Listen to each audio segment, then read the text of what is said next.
அன்னை மரியா பேசிய முதல் வார்த்தை இது எப்படி நிகழும் என்றும், கடைசி வார்த்தை அவர் சொல்லுவதையெல்லாம் செய்யுங்கள் என்றும் திருமணத்தில் கூறியது போல் அன்னை மரியாவை போல் நாம் இருக்கக்கூடிய அந்த திடம் வேண்டும். எந்த நிலையில் நான் இருந்தாலும் என்னை வெறுக்காத ஒருவர் இயேசு ஒருவரே என்று ஃபாதர் பவுலா ஜெயக்குமார் தந்தை பாடலை நான் மனவல்லிய ஜபமாக பாடுவேன். தந்தைக்கு நன்றி.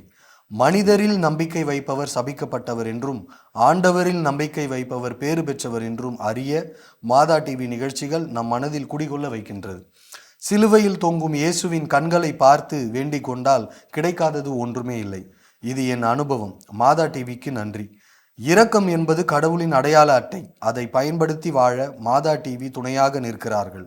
நிறைய ப்ரோக்ராம் சம்மரைஸ் பண்ணியிருக்கிறாங்க. இதுலேருந்து என்ன பார்க்குறேன் அப்படின்னா ஒவ்வொரு ப்ரோக்ராம் நம்ம திருப்பி அதை ஷூட் பண்ணி போடும் பொழுது நமக்கு அதனுடைய ஒரு இஃபெக்டிவ்னஸ், அதாவது அதனுடைய தாக்கம் நமக்கு எவ்வளோ தெரியுதோ தெரியலையோ, ஆனால் இவங்க இதை சொல்கிறதுலேருந்து பார்க்குற பொழுது எவ்வளவு ஒவ்வொரு நீங்கள் செய்கிற ப்ரோக்ராம் ஒவ்வொன்று எவ்வளோ பாதிச்சிருக்குது, அவங்க வாழ்க்கையில் பாதிச்சிருக்கு அப்படின்னு சொல்லி பார்க்கலாம்.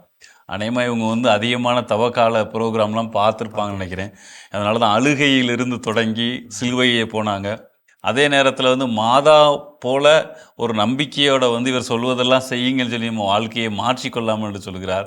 அப்புறம் வாழ்க்கையினுடைய வழிகளை பற்றி அந்த அருமையான ஒரு பாடல், தந்தை பவுலா ஜெயக்குமாருடைய பாடலை பற்றி அருமையாக அதில் சுட்டி காட்டியிருக்கிறார்.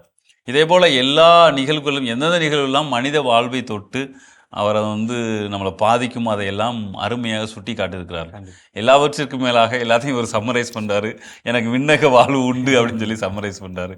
உண்மையிலே கடவுளை நம்பி அவருக்கு ஏற்றவாறு நம்மையும் தாண்டி மற்றவர்களுக்காக வாழுகிற பொழுது கடவுள் நமக்கென ஒரு இடத்தை கட்டாயம் வைத்திருப்பார். அதற்கான உறுதியும் மாதா தொலைக்காட்சி வழியாக நீங்கள் பெற்றுக்கொள்கிறீர்கள். நன்றி.